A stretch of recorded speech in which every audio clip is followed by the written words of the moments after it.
Jesus as we dear sisters and brothers, we reflect on tricky words based on the readings that we heard. The tricky words that are used for reflections are call, prayer, mission.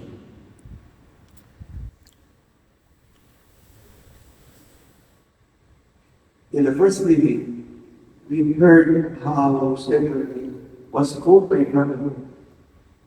Literally, the Lord called someone directly, not just through sermons or through other people.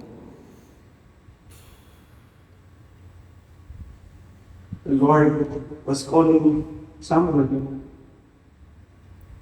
using his name. But at first, someone was not aware that it was the Lord who was calling him. He thought it was Eli who was calling him. Someone responded to God's call as instructed Reynaldo. Speak, Lord, for your servant is listening. The deeper version of this response to God is the one that we use in the responsorial. Here am I, Lord, I come to do your will. We repeated this response several times. Here am I, Lord, I come to do your will. This reading is inviting us to look into ourselves. God has called us to share His life in baptism, even when we were still babies. God already called us to share His life, to be His children. We are now sons and daughters of God through the baptism that we received. It was not accidental that we became children of God through baptism. It was His will. It was His initiative.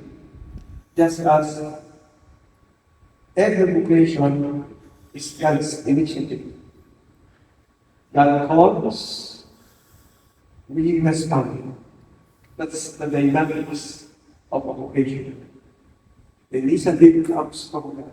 Hindi tayo nag-volunteer. Tinawag tayo ng Diyos.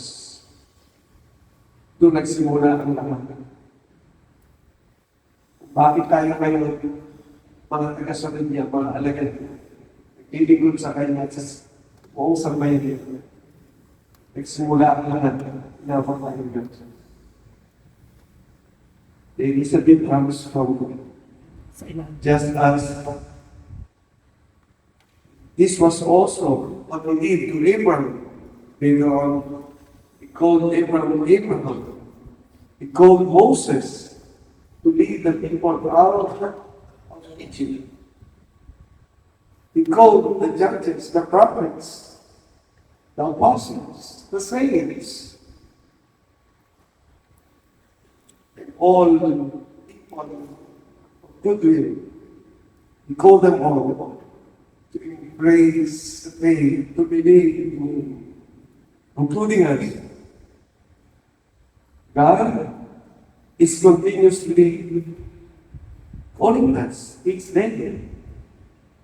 Hindi one time yung pagtawag ng Diyos na tayo hindi nagalaman. Nalagtapos sa mundo.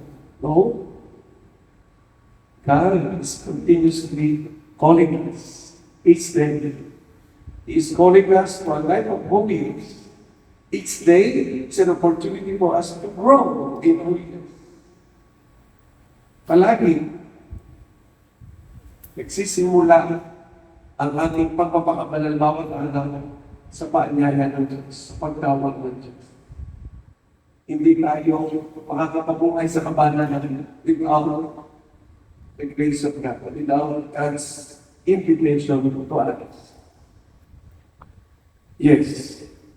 What we receive in baptism is not a one-time call.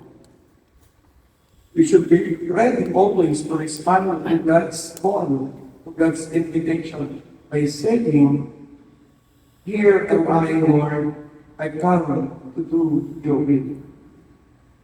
Each day, we should be ready to say to God, "Here am I, Lord, I come to do your will." Sana magawa natin ito, especially now that we are in the period of 2024 general emergency. Maraming natatakot tumanggap ng nomination, maraming natatakot tumanggap ng responsibility. Pag lahat tayo ng mga natatakot, pag tayo lahat ng nabuhay sa ayaw, nasaan na yung "Here am I, Lord, come to do your will"? Sana napapunta yun? Yes. As I reflect on the meeting with this person we heard this celebration, sabi ko, tama ba ako? Sa 2024 general emergency, at nandito na tayo sa period ng pagdarasal, sa proseso na ito.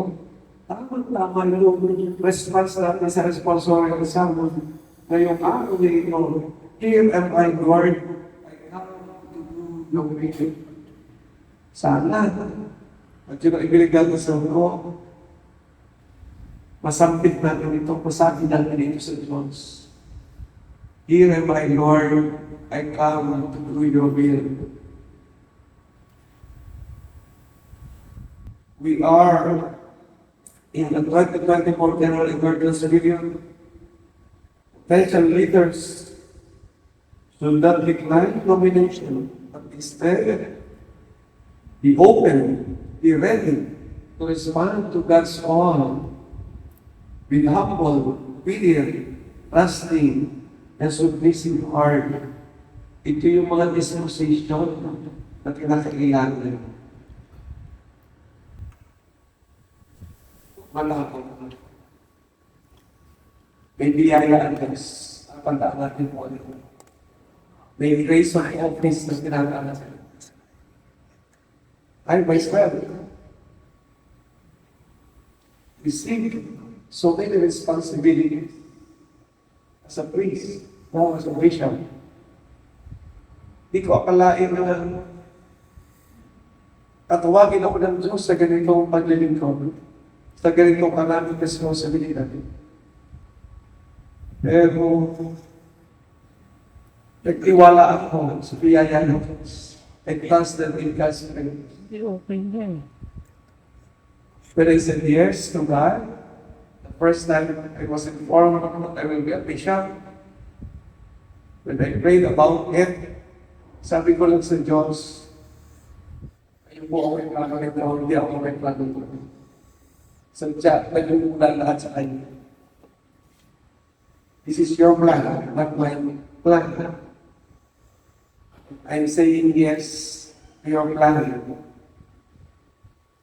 Pero ang request ko sa Diyos, ibigay niyo po sa akin ang biyaya mo, para magkagampanan mo ang ipinagkakaroon ko sa akin yung pag-awag na ito. Responsibility. And you know what?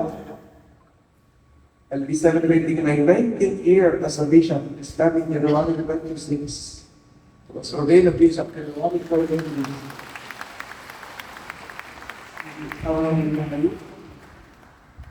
Apostolic Nuncio appointed or Bishop appointed ordained as a bishop, the presence of 15, 14 to 15 people. So what? Totoo. Hindi nagkulang ng Diyos, ibigay sa akin ng biyaya. Hanggang panunod ko, ang ibinigay ko sa akin responsibility. Not even a single second, iniwan ako ng Diyos sa ere. Hindi ko namin namin. God is faithful. Ang Diyos ay tapat. Ang tumatawag sa atin sa anumang responsibilidad, sa anumang pag-ibigmon, hindi tayo iiwan sa ere. Hindi tayo mas nanilang binigyan ng responsibility na bahala ka na lang. Sawa ka naman. Hindi ganon.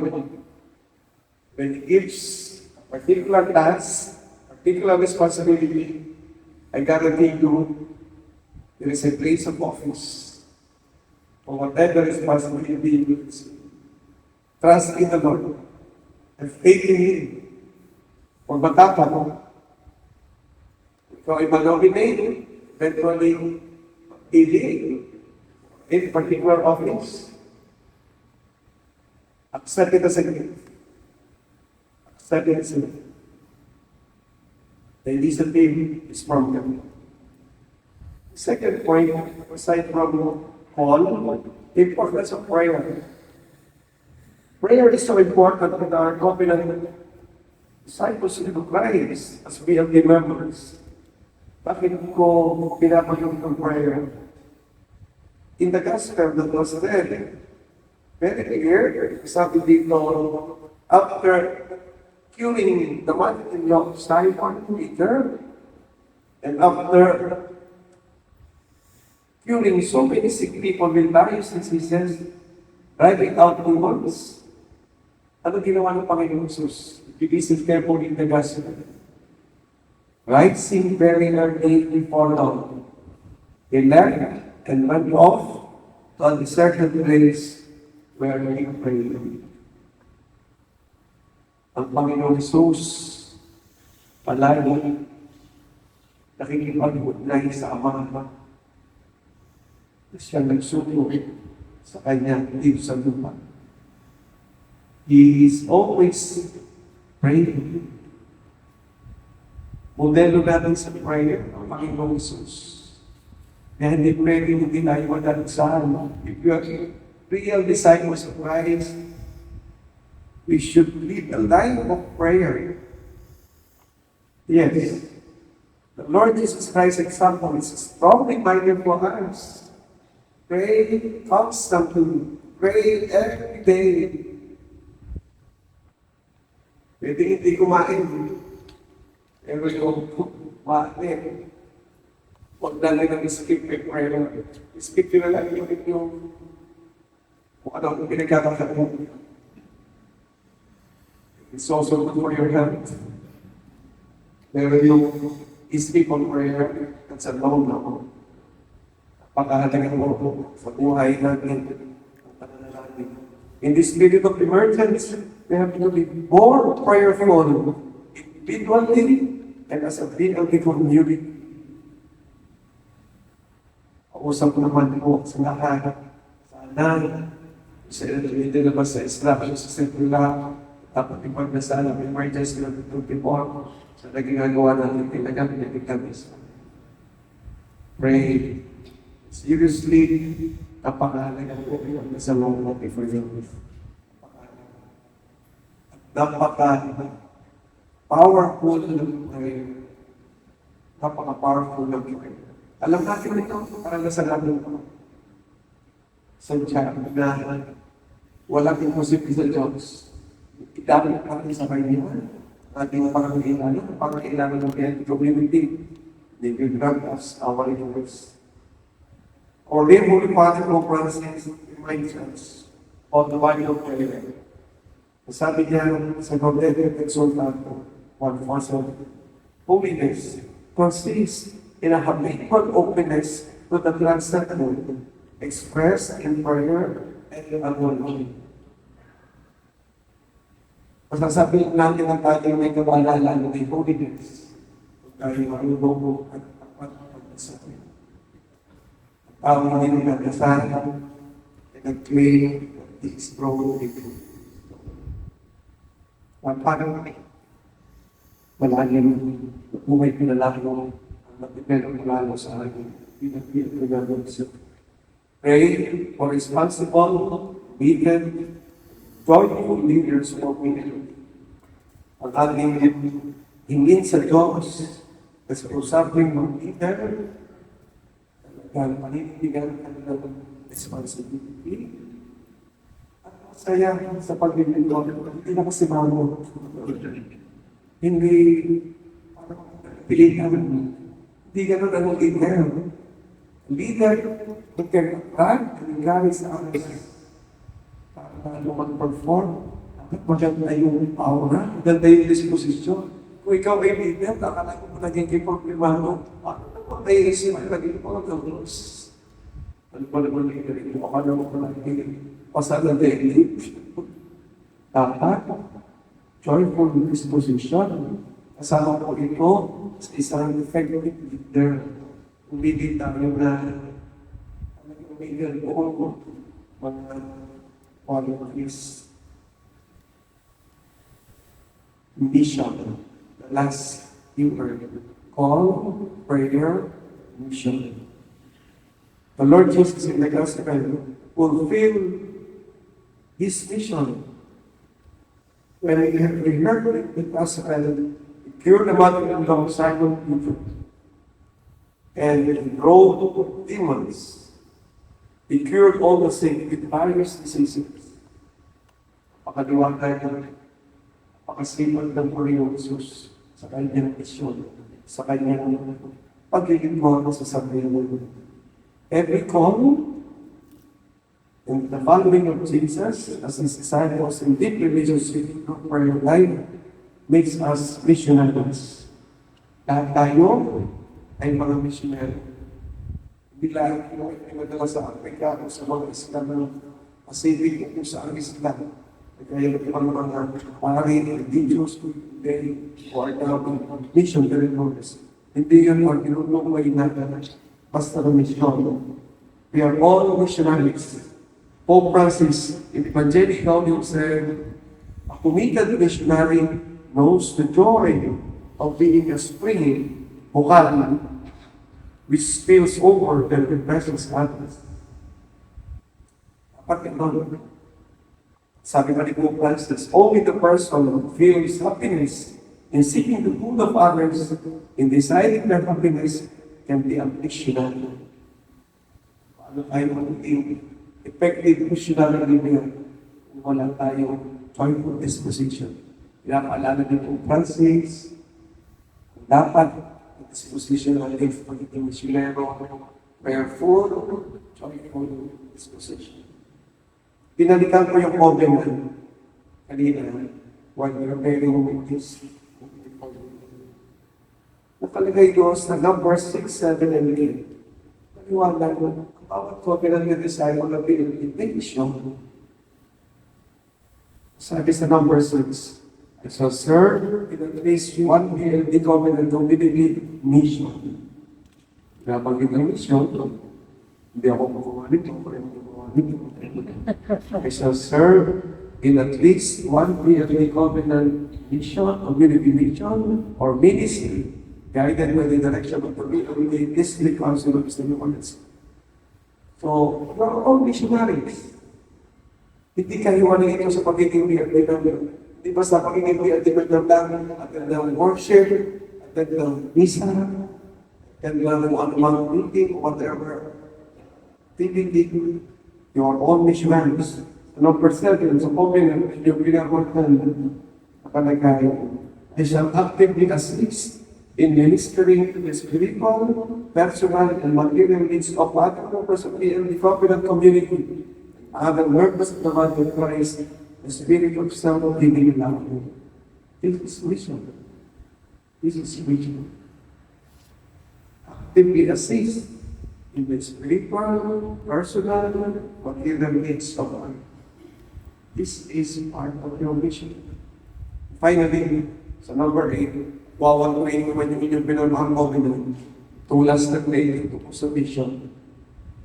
Last na covenant na inyong pinamahang, I shall support the BLD covenant community missions and ministries with regular clients, love offerings, according to my true means and out of the fullness of my heart. Palang pagbibigay, kung ano man ang panoob, gusto nyo pinagay sa envelope, pagdilan inyong pagtitin, mga missionaries. That's part of your mission. Ang hindi magbigay, hindi missionero. Kaya, napakahalaga yung generous gesture ko yun para sa ating call, prayer, mission. May you all grow in God's grace, the blessings, and responding in your covenant presences, disciples.